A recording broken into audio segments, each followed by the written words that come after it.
Jemaat yang dikasihi oleh Tuhan, ibadah pada pagi hari ini kita lakukan dengan pengakuan bahwa pertolongan kita datang dari Tuhan, pencipta langit dan bumi serta segala isinya. Tuhan yang tiada pernah meninggalkan perbuatan tangannya. Turunlah atas kita sekalian kasih karunia dan damai sejahtera dari Allah Bapa, Anak dan Roh Kudus di dalam ibadah pada pagi hari ini. Kami mengucap syukur kepada Allah yang hidup. Hari ini kami datang ke gereja-Mu ya Tuhan. Kami mau mengagungkan Engkau, sebab Engkau sungguh baik dan teramat baik dalam kehidupan kami. Tak pernah sedikit pun Kau meninggalkan kami di dalam perjalanan kehidupan kami ini. Terima kasih untuk tuntunan-Mu. Terima kasih untuk pertumbuhan rohani yang Kau telah berikan kepada kami melalui firman dan kuat kuasa Roh-Mu yang mendampingi kami. Hari ini biarlah kami boleh beria-ria mengagungkan Engkau dalam doa penyembahan kami dan menundukkan diri kami di dalam kebenaran firman Tuhan. Berkatilah kami, berkatilah ibadah ini dari awal sampai pada akhirnya. Kami sambut berkat Tuhan. Di dalam nama Tuhan Yesus kami berdoa. Amin. Selamat beribadah. Tuhan Yesus memberkati kita semua. Yuk.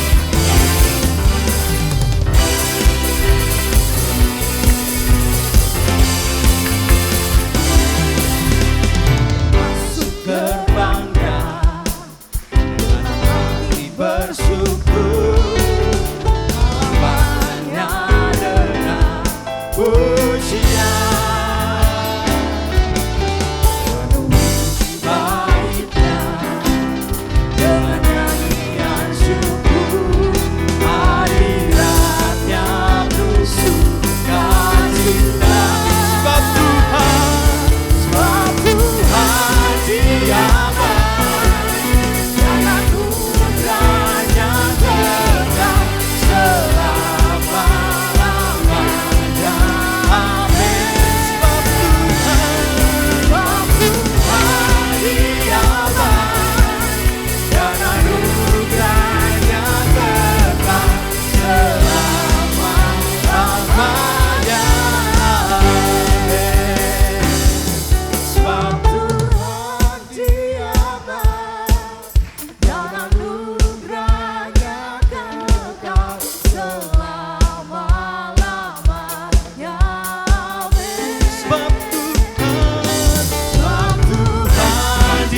kasih-Mu padaku semakin nyata ku rasakan.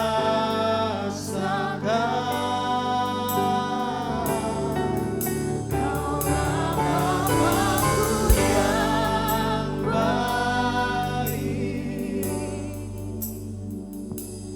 penuh karunia. Ku bersyukur selalu kepadamu,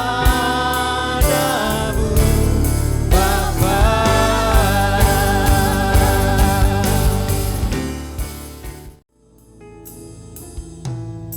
Lebih dari yang kukira, pengampunan yang kutira, kasih Yesus yang abadi mengalir di Kalvari. Oleh karena salib-Mu, seluruh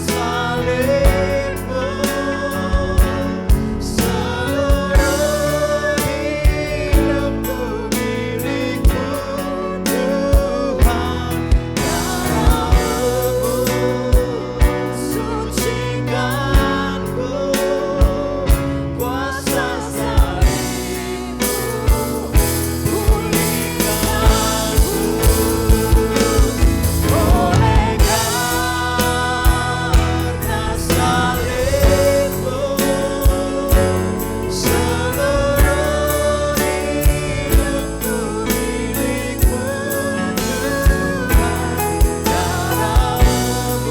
Darah-Mu sucikanku, kuasa salib-Mu pulihkanku.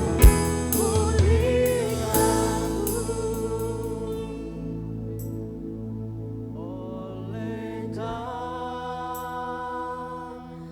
karena salib-Mu, seluruh hidupku milik-Mu, Tuhan. Darah-Mu sucikanku, kuasa salib-Mu pulihkanku. Sesungguhnya ya Tuhan, tak ada seorang pun di antara kami yang belum pernah mengalami pemulihan yang Tuhan kerjakan. Sebab oleh iman kepada Yesus Kristus sesungguhnya kami mengalami pemulihan yang luar biasa. Dari hidup lama sekarang diciptakan secara baru menjadi manusia-manusia baru milik Allah sepenuhnya. Kami mengucap syukur semua terjadi karena kasih kemurahan Tuhan dalam hidup kami ini. Ya Tuhan, sebentar kalau kami akan merenungkan firman-Mu, biarlah gema firman-Mu itu kembali kami dengarkan, dan sungguh Tuhan membawa kami untuk mengetahui siapa kami di hadapan Tuhan, betapa dalamnya kasih-Mu kepada kami, dan apa yang Kau percayakan kepada kami. Mari berfirman-Lah ya Tuhan, kami mau dengar akan firman-Mu dan melakukannya bagi hormat kemuliaan nama Tuhan. Di dalam nama Tuhan Yesus kami berdoa. Amin. Silakan duduk jemaat yang dikasihi oleh Tuhan. Shalom. Puji nama Tuhan, jemaat yang dikasihi oleh Tuhan dan juga jemaat yang saya kasihi. Hari ini kita akan bersama-sama merenungkan tema tentang tuaian banyak tetapi pekerja sedikit. Tentu tema ini berkaitan erat dengan bulan Oktober yang dicanangkan oleh Sinode Gereja Isa Al-Masih sebagai bulan misi. Misi yang dimaksud adalah misi untuk jiwa-jiwa yang terhilang. Mari Bapak Ibu, kita akan buka Alkitab kita di dalam Injil Lukas pasal yang ke-10 ayat pertama sampai ayat yang kedua. 2 ayat saja kita baca pada kesempatan pagi hari ini. Injil Lukas pasal 10 ayat pertama dan ayat yang kedua.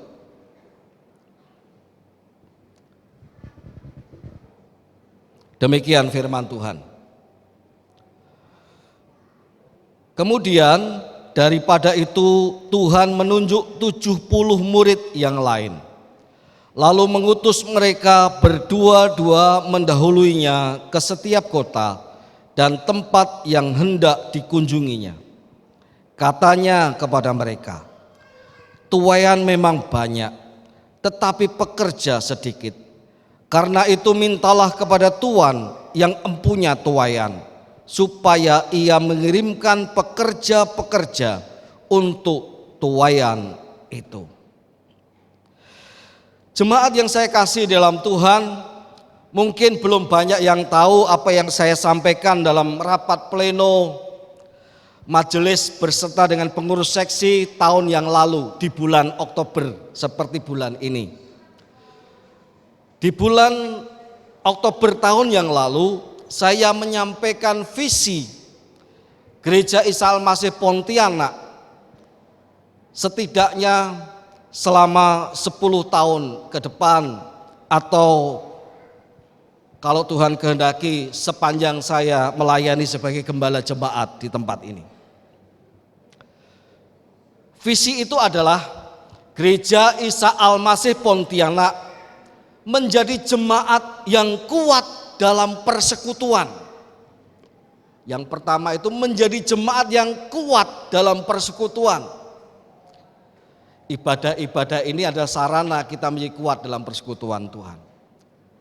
Perhatian antar rohaniwan kepada jemaat itu adalah upaya untuk memperkuat persatuan jemaat, koinonia. Visitasi yang dilakukan seksi-seksi juga adalah upaya-upaya di sana. Termasuk hari ini, Coffee Time di depan itu adalah bagian dari misi memperkuat persekutuan jemaat Tuhan. Jadi jangan salah Bapak Ibu sekalian. Kalau kita ikut serta dalam Coffee Time, itu artinya kita turut serta dalam upaya membangun tujuan kita, yaitu menjadi jemaat yang kuat dalam persekutuan. Yang kedua, menjadi jemaat yang tulus ikhlas dalam pelayanan kasih. Kita sudah upayakan itu dan kita sudah kerjakan dalam bentuk upaya apa yang bisa dilakukan jemaat, berupa aksi Natal diakonia, berupa pelayanan-pelayanan diakonia, pelayanan kepedulian sahabat Salomo. Itu adalah upaya-upaya untuk memperkuat kita sebagai jemaat yang tulus ikhlas dalam pelayanan kasih. Dan yang terakhir, menjadi jemaat yang antusias dalam pekabaran Injil. Menjadi jemaat yang sadar akan pekabaran Injil. Menjadi jemaat yang terlibat aktif di dalam pekabaran Injil, dalam upaya menjangkau jiwa-jiwa yang terhilang, yang selama ini mungkin belum pernah mendengarkan kabar baik, atau sudah pernah tetapi belum ditindaklanjuti dalam berita keselamatan di dalam kasih karunia Tuhan Yesus Kristus.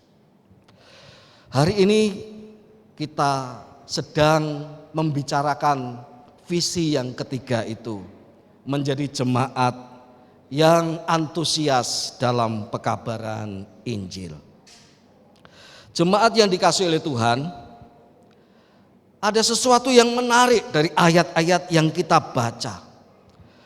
Karena Tuhan Yesus menempatkan kata tuaian dalam sebuah perikop mengenai pengutusan 70 murid-murid. ada 70 murid-murid yang diutus oleh Tuhan Yesus, dan dalam pengutusan itu Tuhan berkata tentang tuaian yang banyak. Menariknya di mana? Apa yang menarik di sana? Yang menarik adalah ketika kata tuaian dipakai oleh Tuhan, itu artinya Tuhan atau menempatkan sebuah rasa, sebuah kondisi yang mengikuti penuaian. Rasa apa itu? Rasa itu adalah sukacita, gembira, sorak-sorai, canda tawa, kesukaan hati, dan banyak hal yang lain yang menyandakan sukacita dalam penuaian. Mari kita perhatikan Bapak Ibu. Hampir di setiap budaya di dunia ini menaruh perhatian pada penuaian. Penuaian padi, penuaian gandum, ya. Hampir dalam setiap budaya di muka bumi ini menaruh perhatian sangat kepada penuaian ini. Oleh karena itu kita mengenal yang namanya ketika musim menuai dirayakan sebagai awal dari tahun baru, di mana orang saling berceria, bukan hanya sekedar menyambut tahun baru, tetapi itu juga adalah asal mula musim menuai, musim panen Bapak Ibu sekalian. Maka keceriaan mengiringi orang-orang yang sedang memanen ini, baik mereka yang memiliki tanah ataupun yang tidak memiliki tanah, baik mereka yang hanya bekerja mengeluarkan keringat sedikit atau mereka yang turut bekerja memanen begitu banyak, atau hanya orang-orang yang sekedar memungut sisa-sisa hasil panen itu, semua bersuka cita dalam kegembiraan panen. Hal seperti ini kita bisa lihat dalam perjanjian lama. Tuhan memerintahkan panen itu dirayakan, dan itu menjadi momen sukacita. 50 hari setelah Paskah adalah musim panen yang disebut sebagai Pentakosta, di mana sang pemilik tanah bersukacita karena hasil panen melimpah. Pengerja-pengerja yang bekerja kepada tuan-tuan tanah juga bersukacita. Karena apa? Karena mereka juga akan menikmati hasil dari panenan itu. Bahkan orang-orang miskin mendapatkan hasil dari sisa-sisa panenan itu. Jadi tidak ada orang yang berduka cita, semua bersuka cita karena panen itu sendiri. Kalau di Jawa ada budaya yang namanya sedekah laut, sedekah bumi, ya. Itu sama juga. Kalau di Jawa orang-orang pelaut, para nelayan itu ada namanya sedekah laut. Karena apa? Mensyukuri hasil panen yang melimpah karena musim ikan yang banyak. Lalu ada sedekah bumi, sama juga mensyukuri hasil panen yang diberikan oleh Tuhan dalam bentuk ucapan-ucapan syukur secara adat budaya mereka. Bapak Ibu sekalian yang dikasihi oleh Tuhan, maka ketika Tuhan katakan tuaian memang banyak, Tuhan sedang menanamkan sebuah perasaan kegembiraan dalam pemberitaan Injil.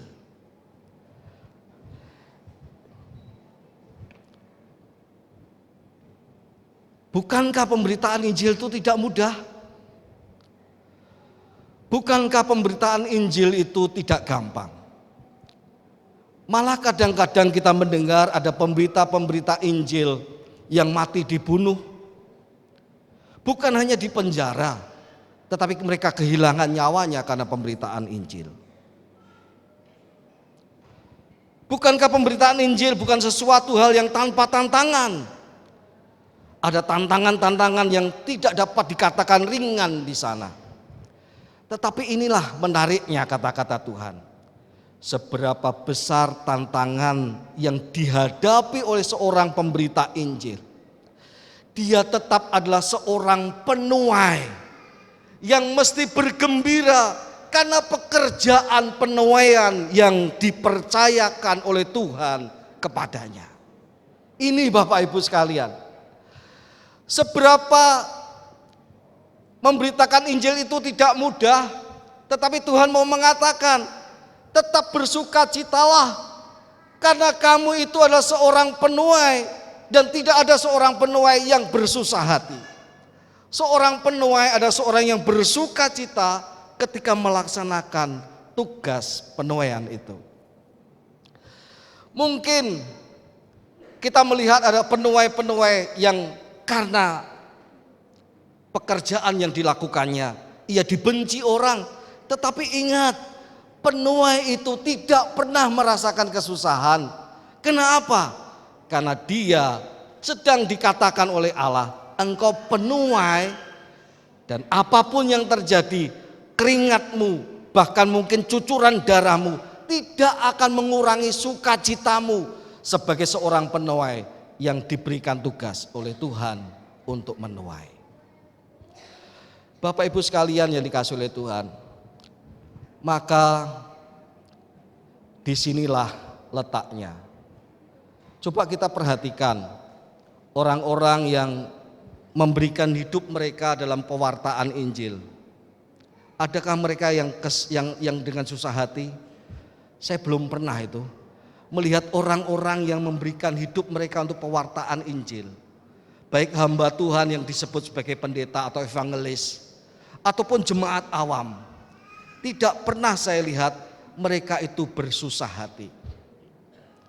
Papa saya kebetulan adalah jemaat biasa, bukan pendeta. Banyak orang ngomong kepada saya, Pak Denny papanya pendeta ya? Bukan. Masa potongan saya yang tidak ada potongan pendeta begini orang bisa ngomong papanya pendeta gitu ya. Kenapa saya ngomong begini? Ketika 1 bulan yang lalu bibi saya, kakak dari mama saya berpulang, dipanggil oleh Tuhan. Lalu saya datang ke Surabaya dan saya ketemu dengan banyak saudara di sana. Lalu ketemu dengan saudara, dengan keponakan saya yang sudah lama tidak ketemu dengan saya dan pangkling ya, dia tidak kenal saya lagi. Lalu ponakan saya itu tanya kepada mamahnya, "Mah, engku Denny itu pendeta toh?" katanya begitu. "Loh iya, engku Denny itu pendeta. Kok enggak seperti pendeta?" katanya. "Kok enggak seperti pendeta?"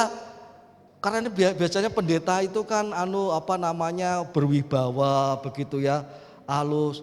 Ini kok orangnya suka ketawa gitu ya. Suka ketawa, suka ya tidak ada potongan pendeta lah begitu.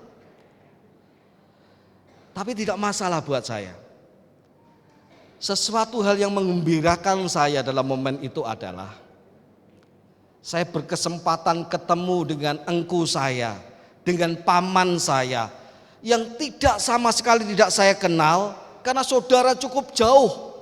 Tetapi saya dikenalkan oleh saudara saya, ini masih saudara kamu.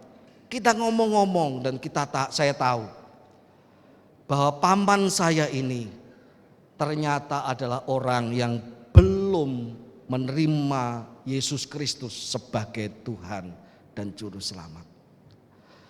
Di saat itu sebuah kesempatan Tuhan buka untuk saya. Berdampingan dengan saudara saya, kami mulai bercerita tentang Yesus Kristus, tentang iman Kristen, tentang kemurahan Allah, tentang pengampunan dosa, tentang kebutuhan manusia akan keselamatan kekal. Dan itu tidak dapat diberikan oleh siapapun juga di bawah kolong langit ini kalau tidak melewati Yesus Kristus Tuhan. Paman saya belum menerima saat itu. Belum terima. Dia hanya mendengarkan dan lalu berdialog dengan kami. Dia tidak hanya diam, dia berdialog, dia bertanya kepada kami. Di akhir pembicaraan saya berkata, "Engkau, saya berdoa untuk engkau, kiranya Tuhan bukakan hati engkau." Bapak Ibu sekalian yang dikasihi oleh Tuhan, saya chat waktu itu dengan Pak Penatua Markus Ahai.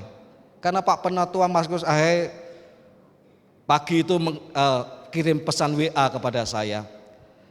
Kesempatan untuk bertemu saudara adalah kesempatan untuk memberitakan Injil juga.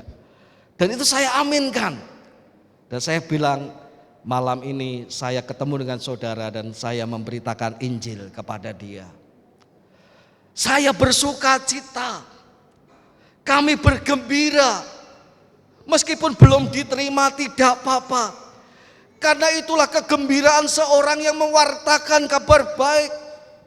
Bukankah di dalam dalam surat Roma pasal 15 ayat 10 bagian B, Rasul Paulus mengutip kata-kata Nabi Yesaya, "Sungguh indah kedatangan seorang yang membawa kabar baik."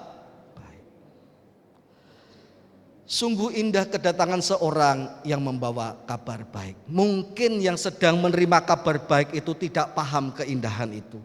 Tapi keindahan itu harus dipahami oleh setiap orang yang menjadi pembawa berita kabar baik itu.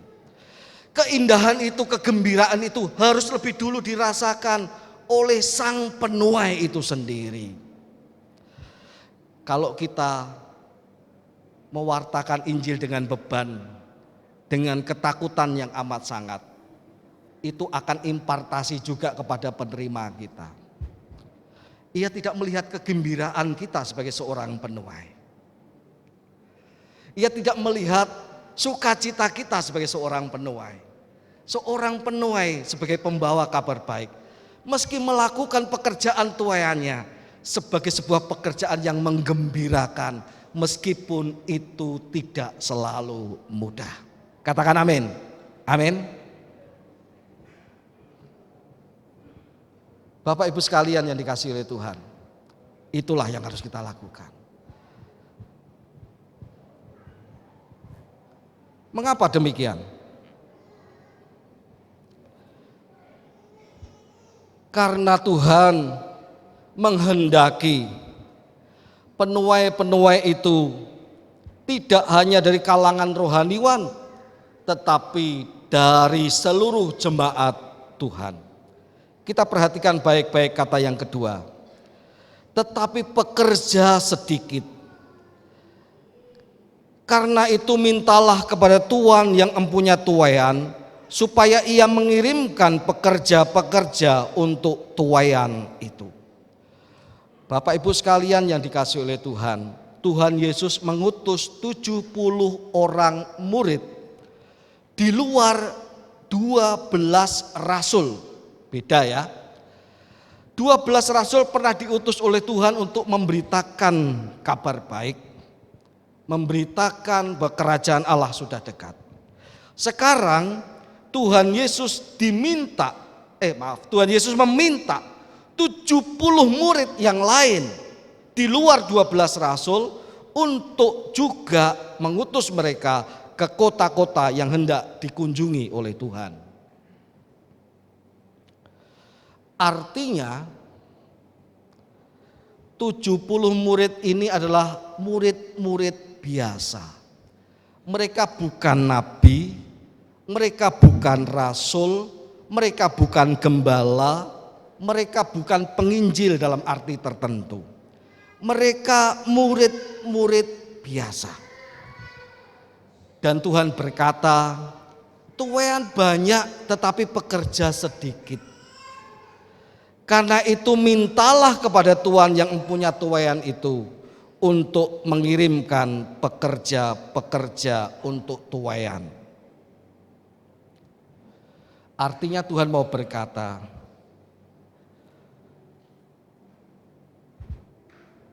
mintalah kepada Tuhan supaya dikirimkannya pekerja-pekerja seperti kamu.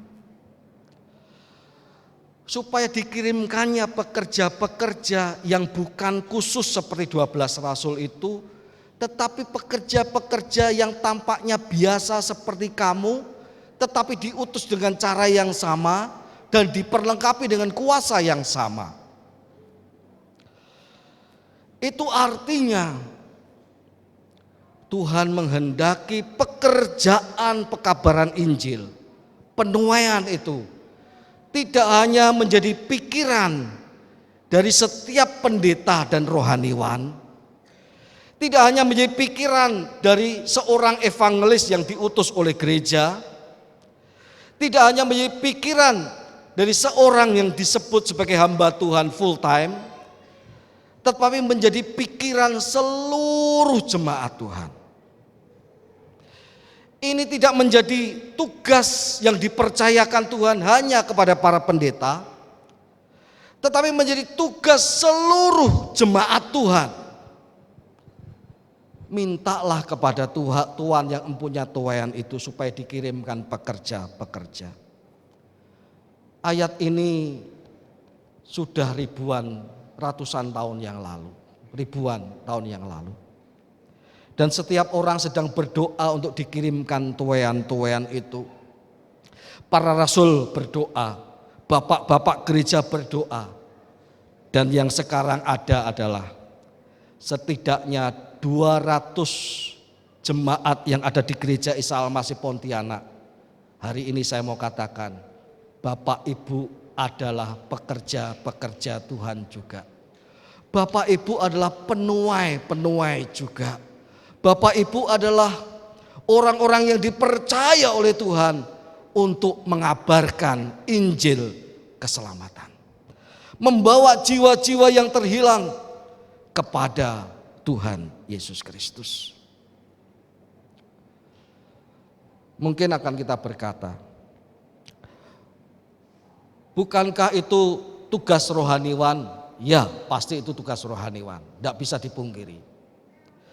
Biarlah rohaniwan saja yang melakukannya.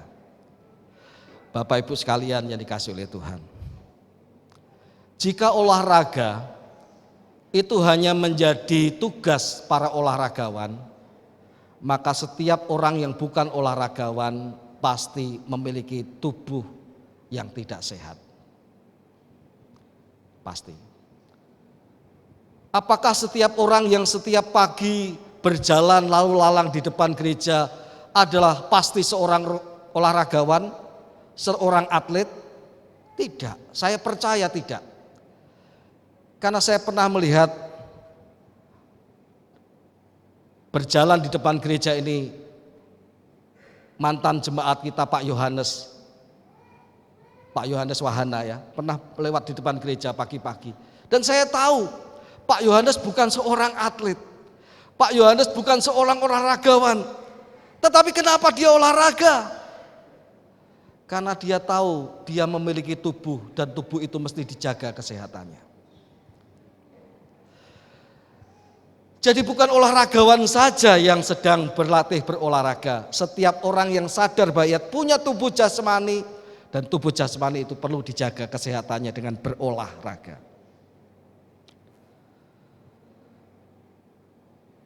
Lalu demikian juga dengan pekabaran Injil. Apakah yang rohani itu hanya urusan rohaniwan? Tidak. Karena setiap kita adalah manusia rohani. Amin. Bapak Ibu manusia rohani? Amin. Wah, berat sekali ya. Waduh, ngakui manusia rohani itu berat. Apakah Bapak Ibu manusia duniawi? Amin Pak. Saya itu sukanya mikirin yang senang-senang Pak. Menyukakan keinginan daging. Itu pikiran saya Pak. Benar, saya manusia duniawi. Aduh Bapak Ibu sekalian. Saya mau katakan, kita itu manusia rohani.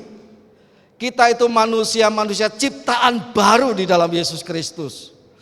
Maka urusan rohani bukan hanya urusan rohaniwan, tetapi juga urusan kita bersama untuk menjaga kerohanian kita. Dan sekarang kalau orang itu mengabarkan Injil, apakah tugas para penginjil saja? Tidak. Karena Bapak, Ibu, dan saya adalah orang-orang yang sudah menikmati pengampunan dosa, menikmati keselamatan yang Tuhan berikan di dalam iman kepada Tuhan Yesus Kristus. Siapa yang belum yakin sudah diampuni dosanya dan diselamatkan? Tolong angkat tangan. Saya ini kasih contoh saja ya, ini bukan itu ya. Ada yang? Oh. Siapa yang yakin bahwa Tuhan sudah mengampuni dosa-dosa Bapak Ibu dan memberikan anugerah keselamatan, tolong angkat tangan. Ya, puji Tuhan. Ada banyak yang angkat tangan. Meskipun ada juga yang malu-malu, mungkin angkat tangannya begini. Bapak Ibu, kenapa tugas penginjilan, penuaian itu diberikan bukan hanya kepada para pendeta, tetapi kepada seluruh jemaat Tuhan? Karena setiap jemaat Tuhan juga mengalami yang namanya pengampunan dosa, sama seperti yang dialami pendeta. Setiap jemaat Tuhan mengalami kasih karunia yang menyelamatkan itu, sama seperti yang dialami juga oleh seorang pendeta. Jadi setiap kita punya pengalaman bersama dengan Tuhan yang menyelamatkan kita. Maka pekerjaan penuaian itu diberikan juga kepada kita untuk kita lakukan.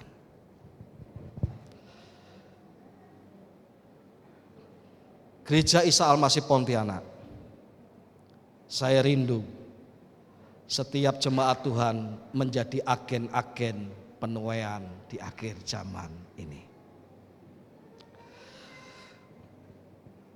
Alkisah ada sebuah pantai yang cukup sering diterjang badai. Di pantai itu sering terjadi kapal karam. Lalu ada seseorang yang punya kemampuan berenang dengan baik, yang punya kemampuan rescue yang baik. Lalu ia mengupayakan penyelamatan orang-orang yang sedang mengalami kapal karam. Ia berenang, ia gandeng orang-orang itu, ia rangkul, ia bawa ke pantai, dan kemudian ia selamatkan. Begitu seterusnya ia melakukan itu. Sampai suatu saat sang rescue ini dalam sebuah upaya penyelamatan, ia mati karena mau menyelamatkan orang-orang yang sedang mengalami kapal karam. Lalu orang-orang yang pernah merasa berhutang budi dan diselamatkan oleh orang ini membentuk sebuah perkumpulan yang namanya adalah Perkumpulan Keselamatan. Mereka pun lalu mengupayakan usaha-usaha untuk menyelamatkan orang-orang yang mengalami kapal karam di pantai itu. Jadi kalau tadinya hanya satu orang yang menyelamatkan, sekarang ada banyak penyelamat-penyelamat yang dilatih untuk berenang, menyelamatkan orang-orang yang sedang mengalami bahaya untuk tenggelam. Hingga jumlah mereka semakin banyak perkumpulan klub keselamatan ini. Sampai suatu ketika mereka yang sudah diselamatkan ini punya ide. Bagaimana kalau kita itu dalam kebersamaan kita sebagai orang-orang yang sudah diselamatkan, kita bentuk sebuah pertemuan party. Kita makan-makan, kita ketemu, kita saling berbagi kisah tentang bagaimana kita diselamatkan dulu. Lalu terbentuklah sebuah klub keselamatan. Di sana ada pertemuan-pertemuan party, pertemuan-pertemuan suka-suka, pertemuan-pertemuan arisan antar orang-orang yang diselamatkan. Tetapi sayangnya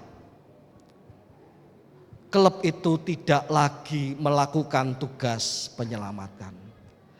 Mereka hanya kumpul-kumpul, mereka hanya bersukaria, mereka hanya mengenang apa yang sudah mereka alami. Dan mereka mengenang akan seorang tokoh yang menjadi pionir dari upaya keselamatan itu. Sehingga kapal karam tidak pernah dipedulikan. Ada orang minta tolong mau tenggelam, tidak pernah mereka pedulikan. Mereka hanya berkumpul dan suka-suka. Meskipun namanya tetap klub keselamatan. Bapak Ibu sekalian yang dikasihi oleh Tuhan, gereja tidak boleh menjadi seperti ini. Gereja tidak boleh membatu seperti ini. Gereja adalah kumpulan orang-orang yang sudah diselamatkan oleh Tuhan. Gereja adalah perkumpulan orang-orang yang sudah mengalami kasih karunia Tuhan. Maka gereja pun harus mengupayakan gerakan-gerakan untuk menyelamatkan orang lain di sepanjang zaman sampai Tuhan datang kedua kali. Gereja tidak boleh hanya tinggal sebagai kumpulan orang-orang yang mensyukuri keselamatan yang diberikan oleh Tuhan. Itu harus. Tetapi gereja mesti juga bergerak keluar untuk menjangkau jiwa-jiwa yang terhilang. Maka Gereja Isa Al-Masih Pontianak tidak hanya akan tinggal sebagai gereja dari kumpulan orang-orang yang sudah diselamatkan, tetapi menjadi penyelamat-penyelamat. Gereja Isa Al-Masih Pontianak tidak hanya akan menjadi orang yang pernah dituai oleh Tuhan dan oleh para pemberita Injil di masa lalu, tetapi gereja Isa Al-Masih Pontianak akan menjadi gereja penuai di akhir zaman ini. Tuhan mengutus kita Bapak Ibu sekalian. Ingat, tugas penawaian, tugas pekabaran Injil memang tidak mudah. Tetapi ingat, Tuhan ingin sebagai penuai engkau bergembira. Saya dan Bapak Ibu bergembira dalam melakukan tugas penuaian ini. Mungkin Bapak Ibu belum bisa berkata-kata, tetapi sesungguhnya kita adalah surat terbuka, kata Rasul Paulus. Setiap orang bisa membaca kita. Dan setiap kesempatan orang bertanya, dibukakan kesempatan itu. Itulah saat kita menjelaskan, kalau hidupku yang sekarang ini, hidup yang diubahkan oleh Yesus Kristus. Hidup yang seperti itu dijanjikan juga kepada kamu. Kamu mau? Bapak Ibu, bergembiralah. Sekalipun kita ditolak, tetap bergembiralah. Sekalipun kita tidak tenar karena tugas itu, tetaplah bergembira. Sekalipun dalam segala situasi yang kita alami, tetaplah bergembira. Karena kita dipercaya oleh Tuhan Yesus menjadi penuai-penuainya di akhir zaman ini. Tuhan Yesus memberkati kita semua. Sanggup menolongku.